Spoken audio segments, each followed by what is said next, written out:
Hello everyone, welcome to Grow Your Future with Luxland. I am Zar, the CEO of Luxland. Today we are joined by Jade and Mark. How are you guys? Very well, how are you? Very well. What are we talking about today, Mark? Well, guys, today this is the introduction to Grow Your Future podcast with Luxland.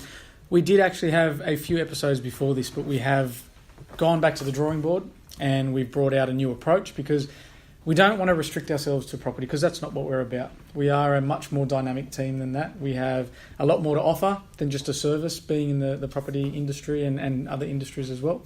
And basically, this is our chance to show the world what we're about and give a really good introduction as to who we are.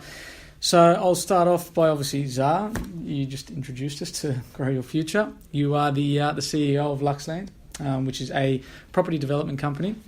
We won't go too far into that because it's not about what the company does. Essentially, it is more about what you do. And something that you are doing with Luxland is disrupting the industry. Now, for our listeners out there, they're probably thinking, how does disrupting the industry in the property development or real estate industry work? You know, is this just a marketing ploy or whatnot? But in your words, how does it work? You know, how are you disrupting the industry with Luxland?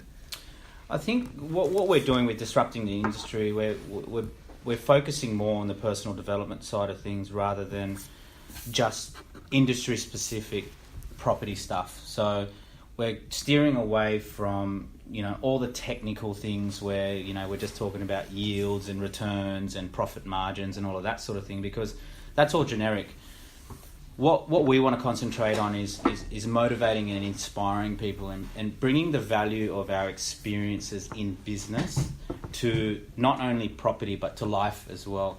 Because what we're trying to do is we're trying to encourage people to build their wealth and at the same time improve their lifestyles. So for us, we're much more than a development company.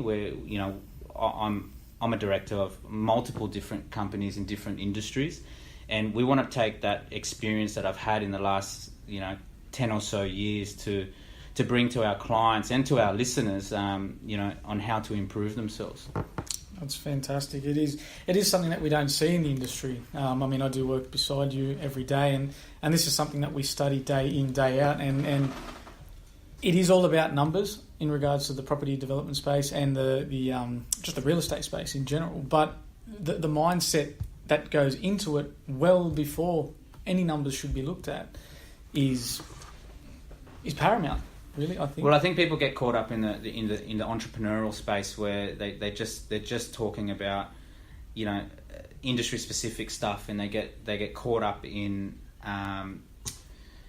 all the numbers and all the product specific things when we're dealing with humans. Yeah. And we just need to learn how to improve ourselves. And my business background definitely helps because the experience helps. You don't know everything from the very beginning, just like a lot of our listeners out there, they're all starting out. But I couldn't have done it without my wife Jade as well, who comes from a corporate background and has taught me so many things in terms of the formalities of doing business as well. Fantastic. And Jade, welcome. Thank you. We obviously work alongside with you. I do once a week, Zar pretty much every single day, and you bring quite a dynamic. I can see from obviously first-hand experience into his life with a corporate background, with structures and stuff like that. You come from it's quite a different dynamic that the two of you have. You have Zar obviously from like we just explained the whole entrepreneurial background, and then you're from the corporate background. How does that work as a dynamic moving forward? And how has it worked to today? Good question. I think the fact that I have such a heavy corporate background and such a heavy corporate career, and vice versa, Zahir with the entrepreneurial background, I think has deeply complemented one another. I certainly wouldn't have made it this far in my career without having that entrepreneurial mindset, which I did develop from Zar over the last few years. Zara's been an entrepreneur for a very, very long time. We've been together for almost 11 years, and that whole entire time he's been an entrepreneur, and he's had multiple different businesses and interests, and always been in property, and always had a strong property portfolio, being in the business of property development and investment for over 8 years now. So I've learnt a lot of those characteristics, traits, behaviours and attitudes, and applied them to my corporate career. And it's, I'm speaking at different events and mentoring different people, and I always say to them, you need an entrepreneurial growth mindset. You just need it in the corporate world, and it's something that people don't have. And if they were willing to have that and step outside of their comfort zone, then I think that it would greatly benefit them in their career as well. And it works vice versa as well. Like for me, basically coming from the street and learning the ropes on the street, and then having to kind of apply like a corporate mindset to some of my businesses as well is what I've needed. And without Jade, I wouldn't have known how to do that. Like it's very difficult when you're like I've come from the nightclub industry, and then all of a sudden now like I've got an office that kind of heads so many different companies, and I spend all my time basically dealing with advisors like lawyers, accountants, and all of those sort of type of people, which is basically a corporate background. And to do business in a way where it's a little bit different to sort of the street, you know what I mean? And that the street smarts is a bit different to the corporate mindset, where it's good to have a balance of both. So even though Jade says that my entrepreneurial experience complements hers, her corporate experience complements mine. Yeah, no, definitely. And I know that there's something, just a brief background on myself, if the listeners don't obviously know who I am as of yet. What do you do? What do I do? I don't know, just sit in the corner. But what I was going to say, like, you guys have had this fantastic dynamic, right? And you're being able to bounce off each other, which is great. And something that you've both learnt together would be through experience. And that's what I was going to say as well. In my background, I don't really have any, formal tertiary education or anything like that. But it's through experience, that has taught me how to, it's something we always talk about in the office quite a lot, deal with adversity. It's a massive thing. You guys would definitely agree. You've been through some major highs and some major lows together, and that's what shapes you. Yeah, the adversity is what shapes you. The struggles is what shapes you. And you've been through it, and as in Mark's been through it. Jade's been through it. We've all been through it, and I feel that the more adversities that you go through, the more experience and the more value you can bring to people. And that's why we're doing this podcast, because I feel that I've been through that many adversities and struggles in business, and collectively with you guys, that it's actually a lot of value for those listeners out there who may be just wanting to start a business themselves, or they're in a rut at work and they don't know which way to go in their corporate career. It doesn't even have to be corporate. It could just be in their job, you know what I mean?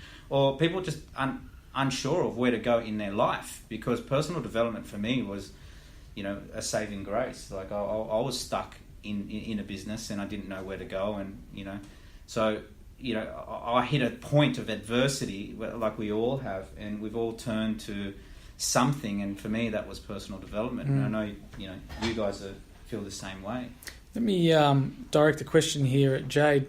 When was your turning point in life to start realising you're being mediocre, you're getting by, you're doing what you got to do, and then you kind of just wake up to yourself and start saying, all right, if I don't give this a proper, if I don't put my foot down now, I'm going to lose the rest of my life to have a chance at this. When was that turning point? I don't think I have a particular turning point. So there wasn't like a major thing happening in my life where I thought I've got to change or I have to turn my life around. But I can comment on my most recent corporate experience when, I realised this when I stood up and spoke at a leadership event a couple of months ago. And I stood up and said, I'm in my dream career.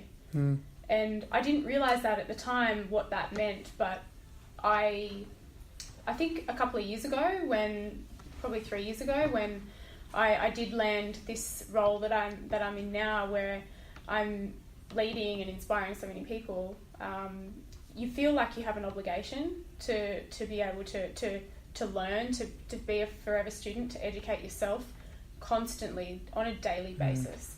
Outside of tertiary education, I've gone back to tertiary studies this year, but it doesn't cut it.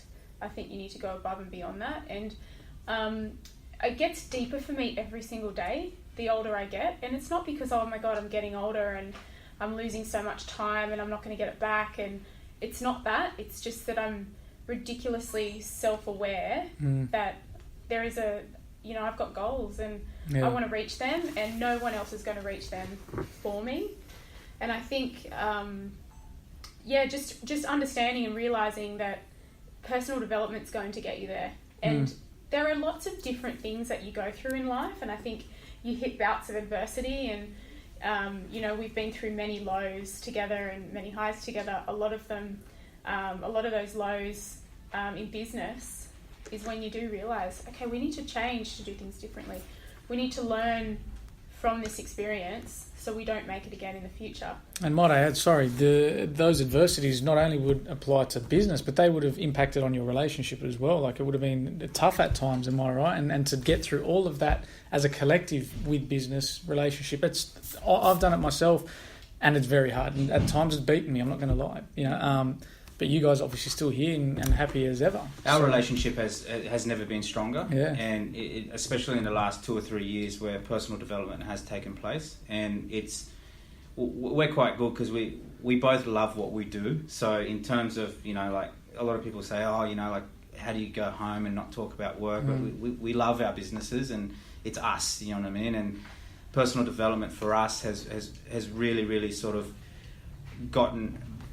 made our relationship so much more stronger. And I think, for me, I guess, I think you're going to ask me what my turning point was, but I've had plenty of turning points, like so many different areas of my life where I've gone, okay, I've got to take a chance here and do something different, right? Because of an adversity or something happens to you, right? And when I'm 33 now, but when I was in my 20s, like I never really even knew what investing in yourself or what personal development was. Like I always used to think, I don't need that. I'm motivated enough because, I was quite motivated in my 20s and I still am, like more than ever. But the problem is, the reason why people don't do personal development, and, there's going to be a lot of listeners out there today who listen to this and they go, what is personal development? A lot of people, the reason why they don't do it is because they think they know everything. Mm-hmm. They think that they're so arrogant and their egos get the better of them and they just think they know everything and they don't need to learn anything new. And for me, it's like Jade said earlier, you have to be a forever student. You have to keep learning. Like I am an expert at nearly every single thing that I do, but I still consider myself a student. Mm-hmm. People come to me for advice because I am the expert. I know what I'm doing, but I still consider myself a student where I keep learning, I keep reading, I keep researching, I keep surrounding myself with people who are better than me, who have done better than me, so that I can keep reaching, for the stars, right? Because then it becomes limitless in what you can do. So like I view myself as quite successful. I've done probably more than what an average, say, 60-year-old has achieved in his life, but I still want more. And I think that's the key. The key to personal development is finding out exactly what you want, right? And constructing a plan on how to get there. And, you're not going to find it from just reading one book or going to one seminar. It's a constant educational process which you need to be curious all the time. You need to be reading books all the time. You need to be connecting with all sorts of different people. You need to be trying new things. You need to be traveling the world. Like there's so many different things. Personal development is not just watching a Tony Robbins seminar or listening to this podcast. It's a variety of different things. And so many people, they're so ignorant to it because they just think they know so much, right? And in anything, business,